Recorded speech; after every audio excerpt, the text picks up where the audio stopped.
بسم اللہ الرحمن الرحیم۔ السلام علیکم دوستو، اگر آپ کو کبھی اتفاق ہوا ہو بلاوڑہ شریف یا پیر حق خطیب حسین علی بصری سرکار کی کسی محفل میں جانے کا، تو آپ نے دیکھا ہوگا کہ وہاں پر لوگوں کا اتنا زیادہ رش ہوتا ہے کہ وہاں پر پاؤں رکھنے کی جگہ تک نہیں ملتی، اور جو لوگ وہاں پر جاتے ہیں ان کا عقیدت اور احترام کا عالم یہ ہوتا ہے کہ وہ اس جگہ کو بھی بہت مقدس سمجھتے ہیں، اور اگر کبھی پیر حق خطیب سے ان کی ملاقات ہو جائے تو یہ تو وہ بہت فخر کی بات سمجھتے ہیں۔ آج کل سوشل میڈیا پر صحابی اقرار الحسن اور پیر صاحب کے درمیان ایک جنگ چھڑی ہوئی ہے۔ آج سے کچھ ہفتے پہلے اقرار الحسن اور پیر صاحب کے درمیان ایک ملاقات بھی ہو چکی ہے جو کہ بے نتیجہ رہی۔ اب سوال یہ پیدا ہوتا ہے کہ ان میں سے کون سچا ہے اور کون جھوٹا۔ اگر پیر صاحب جھوٹے ہیں تو پھر اس کے آستانے پر اور دیگر مراکز پر اتنا عوام کا رش کیوں ہوتا ہے، اور اگر یہ آدمی سچا ہے تو پھر اس کے خلاف یہ کمپین کیوں چل رہی ہے۔ ہم ان کے آستانے پر آئے ہوئے لوگوں سے کیا سنا اور وہاں پر ہم نے کیا دیکھا، یہ سب آج کی اس ویڈیو میں ہم آپ کے سامنے رکھتے ہیں۔ تو دوستو، آج کل ایسا دور آ گیا ہے کہ صحیح اور غلط میں فرق کرنا بہت مشکل ہو چکا ہے۔ ہو سکتا ہے کہ جو غلط ہو اس کو ہم صحیح سمجھ رہے ہوں اور جو صحیح ہو اس کو ہم غلط سمجھ رہے ہوں، کیونکہ جو غلط ہوتا ہے وہ اپنے آپ کو ایسے انداز میں پیش کرتا ہے کہ دیکھنے والے کو نہ چاہتے ہوئے بھی یقین کرنا پڑتا ہے۔ ویسے تو ہم پاکستانی ذہانت میں کسی سے کم نہیں ہیں، لیکن ہم محنت اور تحقیق کرنے پر یقین نہیں رکھتے۔ سنی سنائی باتوں کے پیچھے چل پڑتے ہیں، چیزوں کو پرکھتے نہیں ہیں، چاہے مذہبی میدان ہو یا سیاسی میدان۔ ہمیں وقت گزرنے کے بعد ہی پتہ چلتا ہے کہ یہ جس سمت میں ہم چل رہے تھے یہ تو ٹھیک نہیں ہے، ہمیں تو کسی اور راستے پر چلنا چاہیے تھا۔ اب آپ ذرا سیاسی نظام کو ہی دیکھ لیجئے۔ کبھی ہم لاہور کی سڑکوں پر بے نظیر کا ایسا استقبال کرتے ہیں کہ سڑک پر پاؤں رکھنے کی جگہ نہیں ملتی، پھر ان سے تنگ آ جاتے ہیں تو میاں نواز شریف کے پیچھے چل پڑتے ہیں، اور جب ان دونوں سے تنگ آتے ہیں تو پھر عمران خان کی طرف دیکھنے لگ جاتے ہیں۔ 10 اپریل سن 1986 کو جب بے نظیر بھٹو خود ساختہ جلا وطنی ختم کر کے لاہور تشریف لائیں تو اس شہر کا ہر بچہ، جوان، مرد اور عورتیں ان کے استقبال کے لیے باہر نکل آئے، لیکن کچھ عرصہ کے بعد ان کی حکومت سے مایوس ہو کر عوام پھر میاں صاحبان کے پیچھے چل پڑے۔ جب میاں نواز شریف سے بھی تنگ آ گئے تو پھر عمران خان کے پیچھے دوڑ پڑے۔ آج کل ہم سب صف آرا ہو کر عمران خان کے پیچھے کھڑے ہیں، اور میں یہ بات یقین سے کہہ سکتا ہوں کہ آج اگر عمران خان کو حکومت دے دی جائے تو ٹھیک 2 سال کے بعد عمران خان کی مقبولیت کا گراف بھی نیچے آ جائے گا۔ اس کی مختلف وجوہات ہیں جو کہ ہم کسی اور ویڈیو میں تفصیل سے بات کریں گے، کیونکہ ابھی بات پھر اصل موضوع سے ہٹ جائے گی۔ اب آتے ہیں ہم اپنے اصل موضوع کی طرف کہ پیر حق خطیب 6 جون سن 1989 کو راولپنڈی کے تحصیل کوٹلی ستیاں میں ایک پیر گھرانے میں پیدا ہوئے۔ آپ کا پورا نام حق خطیب حسین علی بصری سرکار ہے۔ آپ کے والد کا نام پیر مصنف علی سرکار ہے، جو کہ آستانہ عالیہ بلاوڑہ شریف میں خدمت حلق بھی کرتے رہے، اور وہ انتہائی عاجز اور درویش صفت انسان تھے۔ ان کا دربار بلاوڑہ شریف میں ہے۔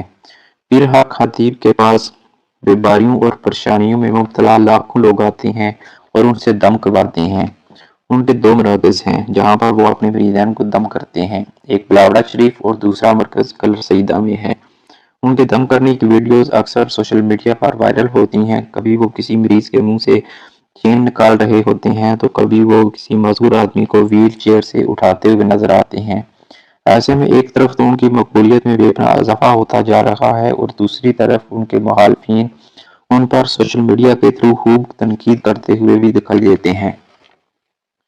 پیر صاحب کہتے ہیں کہ میں ختم نبوت کے لیے کام کر رہا ہوں، اور ہر سال ان کے آستانے پر ختم نبوت کانفرنس بھی منعقد ہوتی ہے۔ پیر صاحب کا یہ بھی دعویٰ ہے کہ وہ پچھلے 18 سال سے نہیں سوئے، جو کہ بالکل ناقابل فہم بات ہے۔ دنیا میں زیادہ سے زیادہ جاگنے کا ریکارڈ 11 دن کا ہے، اس سے زیادہ کا نہیں ہے۔ پیر صاحب کو ماننے والے پاکستان کے علاوہ دنیا بھر میں موجود ہیں، جیسا کہ دبئی، سعودی عرب، امریکہ، انگلینڈ، کینیڈا اور یورپی ممالک وغیرہ۔ ان کے آستانے پر پاکستان کے دور دراز کے علاقوں سے بھی لوگ آتے ہیں۔ اب سوال یہ پیدا ہوتا ہے کہ ان کی اتنی مشہوری کیسے ہوئی اور پبلسٹی کیسے ہوئی۔ تو دوستو، بات یہ ہے کہ جو ہی سوشل میڈیا آیا تو انہوں نے اس کو خوب استعمال کرتے ہوئے اپنے دم کی ویڈیوز اس پر شیئر کرنا شروع کر دیں، اور ساتھ کے مختلف چینلز کو انٹرویو بھی دیے۔ اس وجہ سے ان کی مقبولیت میں دن بدن اضافہ ہوتا رہا۔ اب دوسرا سوال یہ اٹھتا ہے کہ کیا جو لوگ اس آستانے پر اپنی بیماری لے کر آتے ہیں ان کو شفا بھی ملتی ہے یا کہ نہیں؟ تو دوستوں اس حوالے سے ہم نے ادھر آستانے پر آئے ہوئے لوگوں سے آخری رہ کر جب گفتگو کی اور ان کی حالت دیکھی تو ہمیں دو تین باتیں سمجھ میں آتی ہیں۔ ایک تو یہ کہ کچھ لوگ تو اس قدر مضبوط ذہن کے ساتھ ان کے ساتھ کھڑے ہیں کہ چاہے ان کو آرام آئے یا نہ آئے وہ اپنے پیر صاحب کے ساتھ ہر حالت میں وفا نبھانا چاہتے ہیں۔ ان کا خیال یہ ہے کہ پیر صاحب بہت نیک آدمی ہیں، ان کے در کے صدقے اللہ ہمیں شفا دیتا ہے اور آئندہ بھی دے گا۔ دوسرے ہم نے وہاں پر کچھ لوگ ایسے دیکھے کہ جو کچھ گلے شکوے کرتے ہوئے بھی نظر آئے۔ ان کا کہنا تھا کہ ہمیں وہاں یہاں پر اتنا عرصہ ہو گیا ہے آتے ہوئے لیکن ابھی تک کوئی شفا نہیں ملی۔ اس کے علاوہ وہاں پر کچھ ایسے لوگ بھی تھے جو کہ بہت دور دراز کے دیہات سے آئے ہوئے تھے، مثلاً اندرون سندھ سے کچھ لوگ ہم نے وہاں آئے ہوئے دیکھے۔ ان کو بالکل اس آستانے کے بارے میں کچھ بھی پتہ نہیں تھا۔ ہم نے پھر پوچھا کہ آپ یہاں پر آئے کیسے، کس نے آپ کو اس آستانے کے بارے میں بتایا؟ تو ان کا کہنا تھا کہ ہمیں فلاں رشتہ دار نے بتایا کہ ان کا کوئی آگے جاننے والا یہاں سے ٹھیک ہوا ہے تو ہم بھی یہاں پر آ گئے ہیں۔ مطلب کہ یہ صورتحال تھی وہاں پر۔ لوگوں کا رش بہت زیادہ تھا، پاؤں رکھنے کی جگہ نہیں تھی۔ اب آ جائیں کہ اقرار الحسن اور پیر صاحب کے درمیان لڑائی کیسے شروع ہوتی ہے۔ پیر صاحب کے آستانے سے جو دم والی ویڈیوز باہر آتی ہیں اب وہ ناقابل فہم ہوتی ہیں، عقل بھی ان کو تسلیم نہیں کرتی۔ اس طرح اقرار الحسن نے کچھ تحقیق کرنے کے بعد وہاں پر آستانے پر جانے کا فیصلہ کیا۔